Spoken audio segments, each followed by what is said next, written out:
Nine is a 2009 computer-animated post-apocalyptic war movie. The movie follows 9 living ragdolls that are named Stitch Punks. And our main character, 9, has just woken up in this post-apocalyptic world that is taken over by dangerous sharp machines. And all of the machines that are roaming the world are all created by one big machine that the Stitch Punks refer to as the Beast. So now it's up to the Stitch Punks to stop the Beast and return life to the world. Now, we've taken a while to get this YouTube channel started, so I have to change to fit the style of the movie. So with that said, let's do this. The film cleverly uses its post-apocalyptic angle to explore this new world that hasn't been seen in many post-apocalyptic films before. And with that note, it also allows for some very amazing visuals. As 2 said it best in one scene, the details on the Stitch Punks is very amazing. How there's so much little things that go into them, yet they still feel unique from any other movie. Even though their eyes kind of make them look like minions. And keep in mind this did come out 1 year before Despicable Me. Did Illumination steal the designs of the Stitch Punks in 9 for the eyes of the minions? And boom! Another style! Isn't that a weird coincidence that I've took so long making this review and starting this channel that I have to switch styles twice and have 2 different switches? Anyways, continuing on with the review. One thing that cleverly makes the film stand out from any other animated feature is the heavy theme of war. The way the film cleverly shows the war between the Stitch Punks and the robots without actually saying it's a war and leaving the audience to figure out the war theme in their heads. Also, there's a lot of clever details subtly sprinkled throughout the whole movie, such as the equivalents for the Stitch Punks, such as magnets as drugs. Oops! Speaking of drugs, that must have been what you were on when you saw me with a white shirt. So, seriously, since it could kill you, don't do drugs. I can't believe nobody has got that message yet, but there's another movie that I want to tackle the subject with when I eventually get to it. But we'll save that for that review. Anyways, back to 9. After I changed my shirt for real. Ta-da! Okay, now let's get back to the review. Now, everybody who has heard of this movie knows that this movie is definitely a lot more for a mature audience. And, yep, I can exactly see why. Not just with its heavy themes and, well, shocking deaths, but also because it has a bit of a horror element to it. Yes, this is an animated horror movie, which those do exist, and it's shown definitely through the robots. The details in those designs are stitchy, creepy, and that all gives us the reason to why it is an M-rated film, or PG-13 for my American viewers.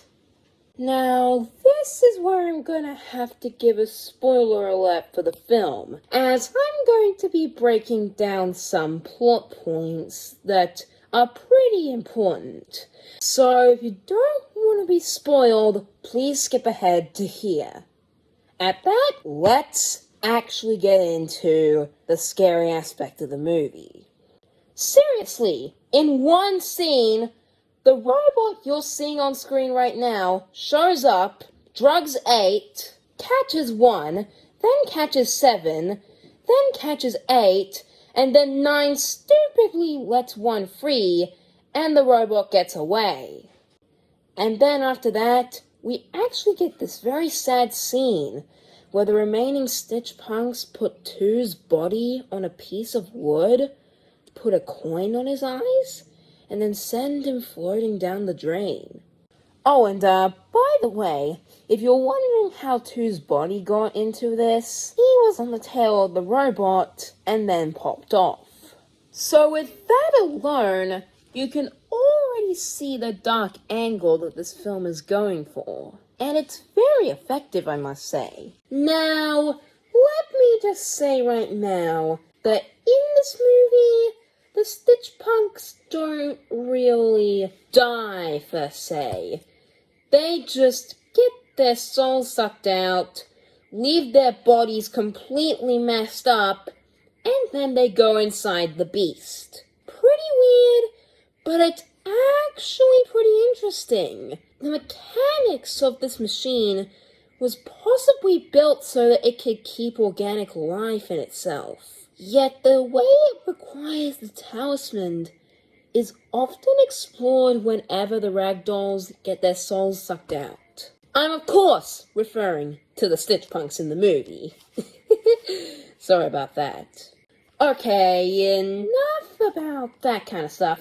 Let's talk about the characters themselves. Now, regarding its source material it had to work with, I am very aware that this is based on an animated short from 2005 with the same name that's also directed by Shane Acker, the director of this movie. So, going off the source material, you can really give a lot more depth into the characters and who they are. But, with that said, let's actually get into said characters already. Now, the main characters all basically come from this one scientist. And starting with the antagonist, the Beast is the huge threat that the ragdolls, Stitch Punks, have to face throughout the movie. And with the Beast being able to suck the Stitch Punks' souls out of them with the talisman, it even shows much more how the Beast is more powerful than it may seem, but it was actually altered by the Nazis in the film, who took it from the scientist so that it could lead to the fall of humanity. That's pretty complex if you ask me, making him a massive threat for the Stitch Punks throughout the movie. Anyways, speaking of the Stitch Punks, let's actually get into them. Now, I'm gonna go through them one by one out of order, just for the sake of time. The scientist split them into each of his different personality traits, and showing that is definitely the voice acting. Some of the standouts include Elijah Wood as 9, John C. Reilly as 5, and the late great Christopher Plummer as 1. Speaking of the latter, let's just talk about 1. Now, I'm not saying that he's a bad character, but the problem with 1 is that he is such a jerk. Yes, I do get that he's supposed to be the antagonist next to the Beast, but that doesn't mean that he should be this much of a jerk. However, 1 actually has a reason to be a jerk, because that was done on purpose. And in a way, even though he's probably the least likable Stitch Punk, he's still a good character regardless, because his being a jerk mentality is part of his arc, as he goes from an absolute jerk to showing his nice side for the other Stitch Punks. And even though I was rooting for him to die because of how much of a jerk he was, in the end, when he died, I actually felt quite sorry for him, because in the very limited time that he had that development, it was worth it to see this jerk character show his soft side.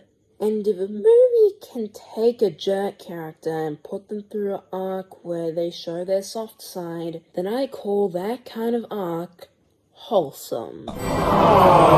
Christopher Plummer is amazing as 1. He hits just the right beats for his character in certain points of his arc, and he delivered so much emotion that I couldn't even comprehend how good his performance is.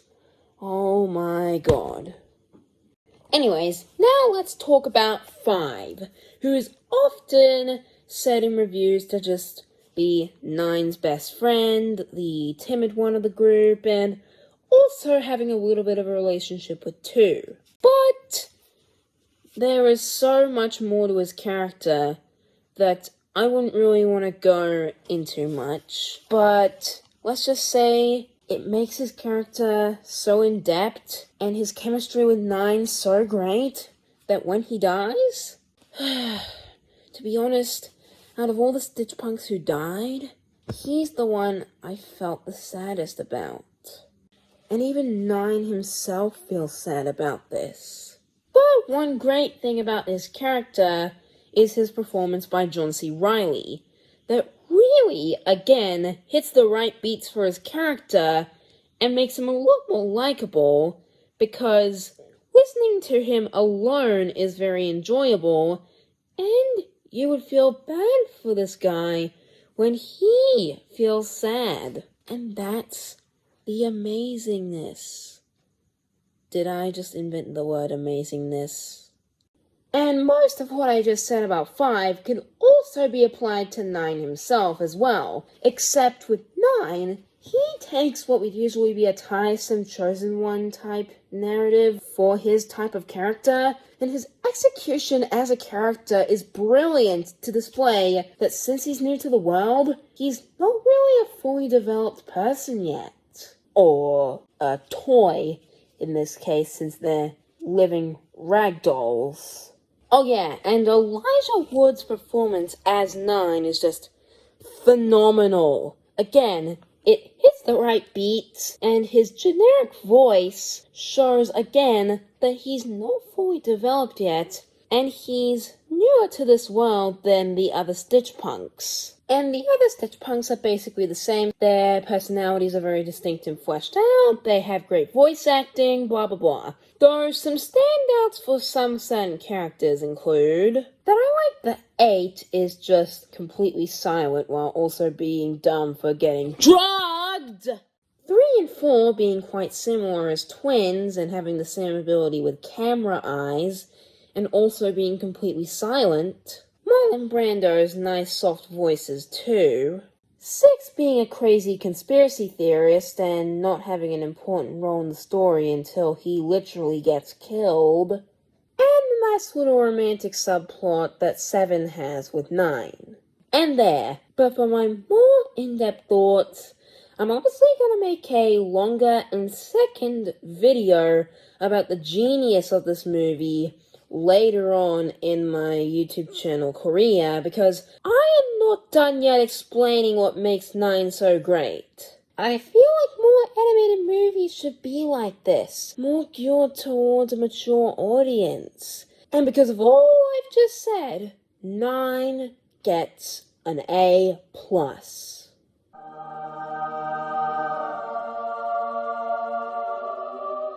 Thanks so much for supporting my channel by clicking on this very first review. And I know it's a little bit quick and way too fast-paced and a little bit slapped together, but that's because when I start my channel, I can't publish any videos that are over 15 minutes. But anyways, so now it's time to see what the next review will be in the recommendation hat. Oh, and by the way, if you guys would like to suggest me a movie that you would like me to go and review, and I put onto the recommendation hat, and all you have to do is just go ahead and write me an email at fergusreviews@gmail.com. But let's just go ahead and see. Before you go and write your email, let's see what the next movie is. Nope. Oh, I dropped the paper. Okay, hang on. Yeah, you go back in the hat. Anyways, let's see which one I get. Wait. Oh, I got 2. I got 2. Okay, now, okay, I got 2, and now I ended up with 1. Okay, and so, the next review shall be... Wait, is this a short title? Oh, Oh, it is a short title. Okay. Now, for the hint of what the next review is, let me ask you, are you familiar with the name Joaquin Phoenix? Well, one of his latest works last year was... we got to see what he was like being an uncle.